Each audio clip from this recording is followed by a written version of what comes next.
Dan terkait dengan program Bedah Karya, kali ini akan kita hadirkan artis SSBBSM. Siapa lagi kalau bukan Joleng.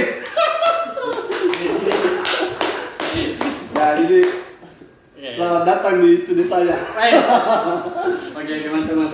Oke, Jolo ini adalah sosok atau bintang kita untuk sore hari ini. Punya alasan kenapa ada di program kita, karena beliau anak sanggar yang cukup produktifnya, punya karya ya. Iya, lumayan. Ya, itu pencitraan ya. Kalau pencitraan sudah sama kita punya rahasia. Oke, yang menarik dari beliau karena dia masih tipis-tipis, bukan tipis tebal, kegilaan ya. Dikit aja, Pak. Dikit. Cendek. Jadi cendek. Lantur. Oke, enggak apa-apa. Santai aja ya. Iya. Tapi puasa. Alhamdulillah puasa. Karena itu ada Cuman masih kuat. ada upah dipertanyakan. Oh iya. Satu nama dulu ya. Itu masih dipertanyakan di hal gitu. Iya, gitu ya. Suatu tidak ada bukti. Oleh ibu ketua aman kayaknya. Aman. Oke, santai aja ya. Alhamdulillah wa syukurillah, puji Tuhan masih bahagia walaupun musim corona. Iya. Itu 2 kali lipat, soalnya ujiannya juga 2 kali lipat. Iya, 2 kali lipat. Ya, kenapa Yoleng? Karena Yoleng kali ini dia ingin memaparkan sesuatu karyanya tersendiri, di mana panjang lebar kali ya. Iya. Ya, langsung aja Yoleng, coba jelaskan karyanya apa itu, Yo? Ya hari ini sebenarnya kita ingin bedah karya itu yang penting untuk hari ini adalah judulnya Hilang di Kos-Kosan. Hilang di Kos-Kosan. Masuk lu. Sebenarnya saya juga sangat tercengar enggak bingung mengenai judulnya. Hilang di kos-kosan. Hilang di kos-kosan. Maksud itu Yoleng. Kalau mau jelaskan dulu. Maksud gini aja sembarang. Maksud dari karya saya ini Hilang di Kos-Kosan, yaitu saya tidak tahu ingin menempatkan karya ini di mana, entahkah di bagian musik, sastra, tari, atau teater. Karena secara pribadi saya ini orangnya yang belajar di teater. Jadi mengenai hal musik, mengenai hal di dunia permusikan itu saya tidak tahu memainkannya, saya tidak tahu bernyanyi, bahkan tempo tidak jelas, Bukan ada musik, tapi bukan musik. Karyamu musik. Saya tidak tahu apakah ini masuk musik atau teater. Karena bagi saya begini, ketika saya memainkan sesuatu yang bukan dari diri saya, ketika saya memainkan sesuatu yang bukan dari diri saya, itu adalah teater. Sama halnya ketika saya baru sedang bermain musik, sedang main gitar, jiwa saya bukan di sini, diri saya bukan di musik, berarti saya bisa mengatakan diri saya sedang bermain teater. Jadi anak teater yang main musik, main alat musik. Main alat teaternya yang sedang bermain musik, ya begitu. Jadi musiknya teater. Ya ini musik teater sebenarnya. Terserah, jelas itu teater. Ya jelas ini pada intinya teater ataupun musik atau sastra dan sebagainya, pada intinya ini adalah karya, seni karya, karya seni ya. Tapi ya maksud saya kita lebih ke intinya saja. Kok kenapa hilang di kos-kosan? Ceritakan dulu. Kenapa? Ya sebenarnya ini kembali ke pengalaman pribadi, kembali ke nilai-nilai sastra. Nilai-nilai sastra kan itu menjunjung menjunjung tinggi nilai-nilai kejujuran. Jadi di balik kesuksesan karya saya ini, di balik sebanyak 6 baris ya, sebanyak 6 baris ke bawah ini, di sini terdapat nilai-nilai yang sangat jujur bagi diri saya. Karena yang saya tulis dalam karya saya ini adalah diri saya sendiri, bukan untuk orang lain. Artinya ini pelampiasan untuk diri saya sendiri. Artinya pengakuan dosa ya. Mungkin bahasanya begitu, pengakuan dosa. Bisa saja. Pengalaman mendidik. Ya, ini pengalaman selama 1 tahun kemarin sempat penelitian. Saya juga mencari sebuah artinya cinta itu di mana. Arti cinta di balik sebuah pacaran itu di mana? Arti cinta di balik kos-kosan itu di mana? Arti cinta di balik sebuah hotel di mana? Iya.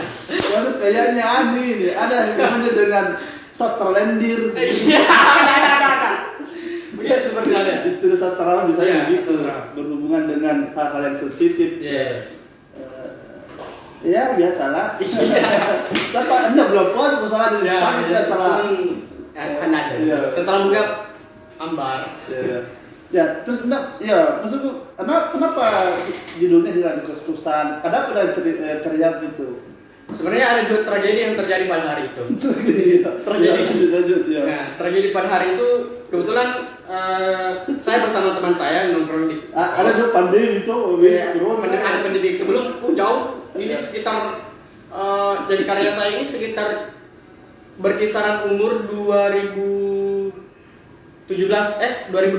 berarti sekarang 2020 berarti sudah 2 tahun. Udah tahan lama. Nah, ini pengalaman terjadi saat kemarin itu pada saat 2017 saya bersama teman saya di kos-kos. Tiba-tiba ada yang mengetuk pintu, tak. Nah, terus dia bilang Assalamualaikum warahmatullahi wabarakatuh. Saya jawab sesuai dengan Assalamualaikumnya. Saya jawab Waalaikumsalam warahmatullahi wabarakatuh. Ye, masuk Ki. Iya. Alih-alih saya tidak kenal saya tidak kenal dengan beliau. Nah, tiba-tiba yang pertama menutup itu kan cuma 1 orang, seorang perempuan. Kemudian datang bapak-bapak, kemudian datang bapak-bapak lagi 1, kemudian datang lagi ibu 1. Ternyata ini adalah 1 keluarga. Nah, ternyata 1 keluarga ini dia sedang mencari anaknya. Anaknya yang sudah hilang selama 1 minggu. Nah, disinilah mulai pengkaryaan saya. Ternyata di balik pendidikan yang kita harus tempuh, ada perjuangan yang sangat menyedihkan begitu. Karena kenapa? Alih-alih mengatakan saya harus belajar, saya harus begini. Dan saya harus ngekos, saya harus punya BTN, punya rumah, supaya saya bisa hidup mandiri. Tujuannya, alasannya untuk pendidikan, kuliah, sekolah, dan sebagainya. Tapi itu tidak semua. Itu hanya alasan untuk bermain di kos-kosan. Itu bagi saya, karena orang tua kemarin itu dia mengatakan anak saya bilang selama 1 minggu, anak saya bilang sudah seminggu. Dan alasannya dia pergi ke kos temannya dan tidak pernah masuk sekolah. Ya, cerita ini menyisakan pertanyaan. Menurutmu hilangnya itu kenapa? Maksudnya, kenapa hilang? Ada apa dengan kehilangannya? Dia menjadikan yang pertama kan paling pertama di pikiran saya, yang pertama anak ini hilang karena kemauan dia di rumahnya itu tidak dipenuhi. Kemudian masuk ke tahap kedua, pengaruh dari lingkungannya itu sendiri atau pengaruh dari pergaulan. Nah, inilah membuat dia hilang selama 1 minggu dan bergaul di kos-kosan dan tidak pernah ditemukan kosnya. Atau begini. Kau mau nyanyikan? Boleh. Iya, kan kita nggak tahu seperti apa. Artistik mana? Ya. Oke. Gak ada gitar ya, cuy. Iya, benar. Oke, pemirsa ya, sebentar pemirsa ya. Apa namanya? Saya tahu. Netizen bukan? Boleh ya, netizen. Iya, kali ini daripada kita penasaran, lebih baik langsung saja dengarkan karya Yoleng Hilang di Kos-kosan. Jadi mau dengar secara Iya. live streaming nih. Iya.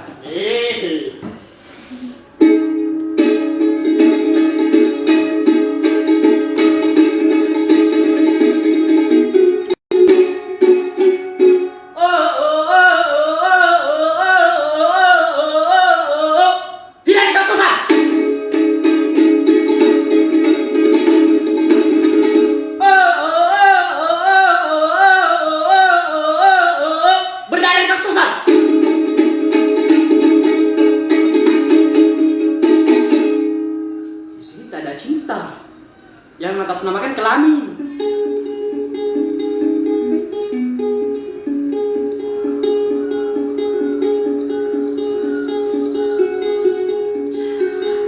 Di sini tak ada cinta. Yang ada hanya kelamin.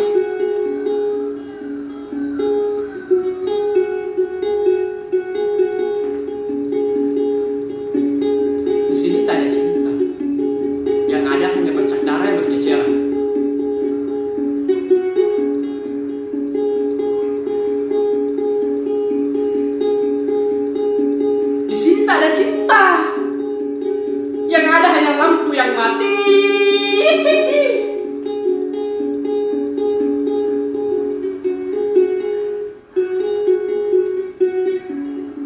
Di sini tak ada cinta.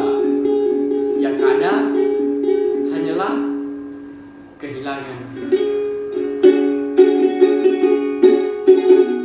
Sudah. Di sini tak ada cinta, yang ada hanya Kelamin. Di sini tak ada cinta yang ada di sini tidak ada cinta yang mengatasnamakan kelamin. Di sini tak ada cinta yang ada hanya kelamin. Di sini tak ada cinta yang ada bercak darah berceceran. Di sini tak ada cinta yang ada lampu yang mati. Di sini tak ada cinta yang ada hanyalah kehilangan. begitu. Ya. Jadi mendengar ekspresi bahasa itu sepertinya kos-kosan ini adalah barang yang dicurigai ya. Ya, barang itu wajib dicurigai sebenarnya. Ada apa dengan kos-kosan? Nah, Terutama dengan atas nama cinta misalnya ya. ya. Maksudnya cinta, kos-kosan, apalagi Lampu yang mati. lampu yang mati. Ya, sebetulnya kamu menuduh seseorang bahwa kalau dia sudah ada kos-kosan. Sebenarnya tidak ada jaminan untuk selamat dari kos-kosan. Sebenarnya tidak ada jaminan juga untuk tidak selamat untuk tidak selamat dari kos-kosan. Artinya kita berada di ambang pilu ya, yang kita berada di ambang pilu bagaikan telur di ujung tanduk. Salah sedikit goyang, tak jatuh. Nah, ini berbahaya bagi kita semua, bagi mahasiswa, artinya bagi kaum muda. Nah, ini berbahaya ketika kita sedang bersama seseorang di kos-kosan. Nah, yang mengawali kan, apalagi kan kita cuma 2 orang, laki-laki dan perempuan. Nah, di sini tidak ada yang bisa menjamin keselamatannya. Oke, saya teringat dari sebuah film itu jadul, tapi pandanganmu tentang itu justru saya teringat dengan film itu sangat sikap argumentasi seorang perempuan yang memarahi seorang orang tuanya. Iya, waktu itu dia berkata gini waktu berdebat sama orang tuanya. Kenapa sih antara hubungan laki dengan perempuan selalu dikaitkan dengan seks? Iya. Dan sebuah argumentasi yang bagi saya itu perlu penjelasan yang panjang. Ya memang faktanya seperti itu. Kenapa sih antara laki dengan perempuan dimanapun dia berada selalu dikaitkan dengan seks? Ya sebenarnya ketika laki-laki dan perempuan sedang berduaan, walaupun kita tidak bisa mengaitkan antara seks lagi, akan tetapi pengawalan dari seks itu apa? Nah, kita harus tahu apakah entah itu cara menyentuh tangannya, entah itu cara menyentuh lehernya. Ini kan awal semua untuk mencapai puncak kesuksesan itu. Nah, kesuksesan. Modus ini sebenarnya adalah langkah awal untuk mencapai ketujuan itu. Jadi antara kita harus mencium pipinya itu kan ketika seseorang mencium pipinya dengan mesra, orang akan terhanyut dalamnya. Itu yang paling bahaya ketika seorang sudah mulai berciuman. Pernah baca bukunya Ibu Widayanto, Sex in the Closet? Wah, keren. Wash, mantap tuh bang. Di buku itu dia jelaskan bahwa mahasiswi Yogyakarta 99% sudah tidak perawan lagi berdasarkan penelitiannya gitu. Ya kita tidak menuduh mahasiswi dan kos-kosan itu rentan dengan praktik seksual, tapi kita membenarkan bahwa anak-anak muda itu masalah aktivitas kissing. Ibu Jaya itu menjelaskan itu. Aktivitas kissing itu skumetisasi. Skumet. Halo. Sensor saya Itu tidak bisa kita hindari. Dan tidak salah pun juga saya pernah berbincang-bincang ringan dengan ya sebutlah mahasiswi dan ya itu salah saya junior saya mahasiswi. Bagaimana proses pacaran? Dia bilang saya udah pernah ciuman, udah pernah skematisasi gitu. Iya, jujur. Nah dalam frame sosial kita skematisasi ini mungkin produk-produk karya film yang memberikan propaganda ya sampai menyebut ini sebuah kejahatan. Ini masalah hubungan perempuan dan laki-laki yang ya atas nama cinta dan itu etis. Ya. Skematisasi ini di film-film terjadi. Batas hubungan. Makanya tadi saya bilang gila di kos-kosan. Dan itu identik dengan masalah tentang seksualitas seksual laki dan perempuan, anak muda misalnya. Kira-kira itu sebuah kejahatan kalau misalnya mereka berdua di kos. Sebenarnya kalau mau dikatakan jahat ataupun tidak, kalau misalnya antara satu dan duanya ini sama-sama tidak keberatan, ya sudah. Kalau bagi saya bukan sebuah kejahatan, akan tetapi ketika membohongi diri sendiri itulah yang paling jahat. Ketika kita sedang dianiaya, itulah yang paling jahat diantara kejahatan yang lain. Artinya saya tidak suka seks. Contohnya saya tidak suka seks. Kemudian ada orang lain yang mengajak saya seks. Terus saya terima. Berarti saya sedang menodai diri saya sendiri. Saya sedang menjahati diri saya sendiri, menghakimi. Nah, inilah yang fatal bagi diri kita sebagai manusia. Oke. Ini pada suatu kasus yang disiarkan di siaran televisi swasta menyangkut tentang pemerkosaan. Apa pemerkosaan?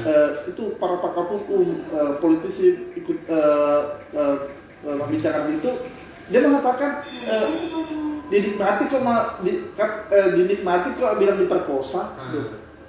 Nah, jangan-jangan ini kan bisa menjadi satu kesalahan penilaian. Yang mana diperkosa, yang mana menikmati, yang mana seks terlarang misalnya.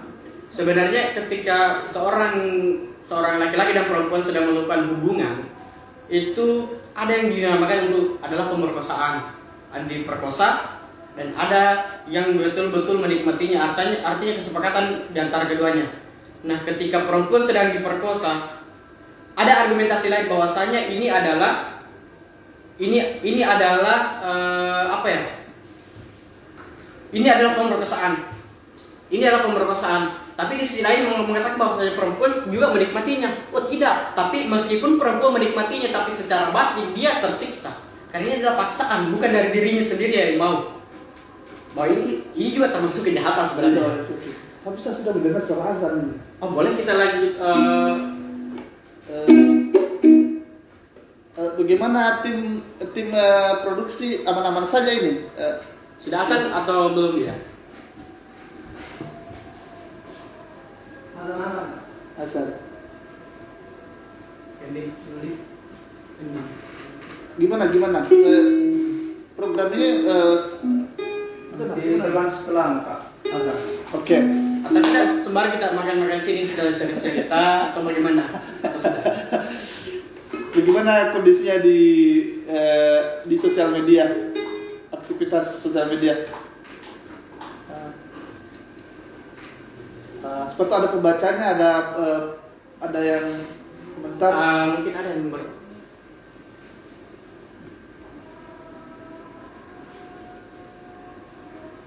apresiasi. Yes. Jadi untuk seluruh penonton. Untuk hari ini selamat berbuka puasa jika sudah berbuka puasa, dan yang tidak berbuka puasa selamat juga. Semoga pahala yang kita dapatkan pada hari ini semoga bermanfaat di sisi Allah Subhanahu wa taala. Sebagai insan manusia jangan pernah berhenti untuk berkarya. Seburuk-buruknya karya hari ini esok juga akan digunakan. Jangan pernah kecewa sama diri sendiri, jangan pernah bohongi diri sendiri, dan tetap rajin beribadah lawan COVID-19 yang sangat menyebalkan ini. Jangan patah semangat, tetap optimis ya. Oke. Makasih Kak Kajol, Irwan Muhammad. Yes. Ya benar sekali untuk Bedah Karya hari ini, dan saksikan di Bedah Karya selanjutnya berbagai talent-talent dari SSB Basic Batria Sultan Fatimah. Tapi sama jadi Sultan Fatimah karena ini bahasa Arab, jadi Sultan Fatimah. Perempuan yang jadi raja toh. Nah, oke. Kalau saya sih karena budayawan berpandangan seperti itu. Oke, saya pikir program udah usai, dan terima kasih banyak atas partisipasinya yang sempat nonton di channel Bandrigau.